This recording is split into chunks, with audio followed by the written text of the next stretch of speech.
Hi there, Steve Kaufman here. Today I want to talk about mistakes. We all make mistakes. Some people are upset when they make mistakes. I'm not. And I want to go into some detail on how we can take advantage of the mistakes that we make to do better in our language learning. Remember, if you enjoy these videos, please subscribe. You can click on the bell to get notifications. And by all means, join me at Link, where I learn languages. So, you know, we cannot understand when things are said, or we cannot understand when we read because we didn't quite hear it properly, or we've forgotten the word, or we don't know the word. So there are all kinds of ways that we can simply not understand. But that's not a mistake. There's no anxiety there. There's only anxiety if you don't understand when you're in a conversation. In other words, somebody says something to you and you don't understand what they're saying, so then you can't reply, you can't say anything. There's anxiety. But if you are engaged in input activities such as listening and reading, certainly I can tolerate a lot of vagueness, ambiguity, misunderstanding. It really doesn't bother me because I know that through continuing my input activities, I will gradually see things more clearly, understand things more clearly. There's no great pressure on me. However, as soon as you start speaking with someone, things change.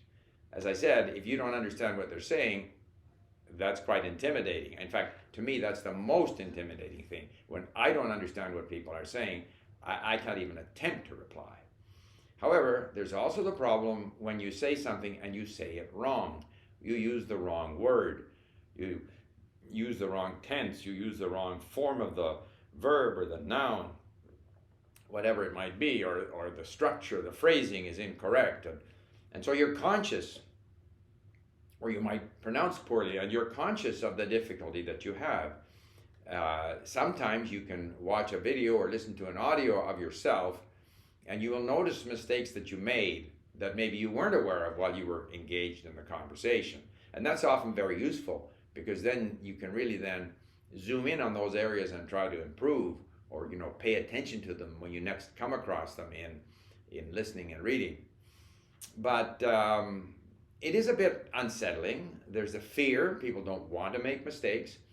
When we study at school, we make mistakes on our little test, and so we get marked down for them.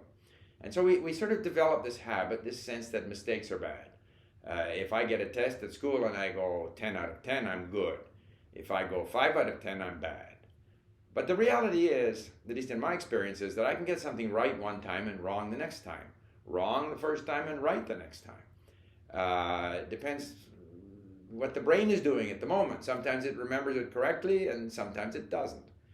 And so I think it's not a good thing to train ourselves to think of mistakes as bad things. To me, a mistake is an opportunity to improve. You make a mistake, very often you're aware that you made a mistake. You're either aware that you might be aware of what the correct usage was, or you might simply not be sure what the correct usage is. And so you are bothered by that. That being bothered by mistakes, potential or actual mistakes, drives that curiosity, that desire to focus in on that structure, that use of words or whatever, and to get better at it. And so to that extent, mistakes are a sign that we are pushing ourselves outside of our comfort zone. It's an opportunity to become aware of the gaps we have in what we have learned. It's a very positive thing in the process of learning a language. That's why I'm not a fan of tests. There are people who can score well on tests, who can get certain fine points of grammar correctly, but cannot communicate properly, don't understand very well.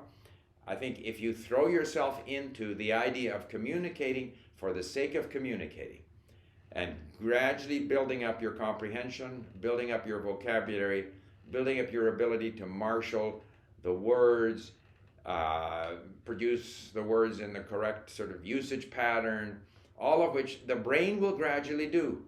The brain will not be able to remember a specific rule if you try to force it to remember, these specific usage patterns. But the brain will gradually get more and more used to these patterns, possibly reminded by a grammar explanation, and very often reminded by the fact that you got it wrong. And so the fact that you got it wrong triggers this desire to get closer to what that usage is. Now, there are people who continue to make the same mistakes over and over again. And I think that's a lack of attentiveness to the language. You have to want to notice what's happening in the language. So I definitely do recommend recording, say, a conversation or doing a video even in a foreign language and then listening to it and seeing if you can pick out your own mistakes. And even if you pick them out and you look up the rule or you pay attention to it, that doesn't mean you're going to get it right the next time. There is no immediate correction. Teachers may think that they can correct you and that therefore you'll get it right. That has never been my experience. When I taught English, say as a tutor at Link, I could correct the person 3-4 times. They would still make the same mistake.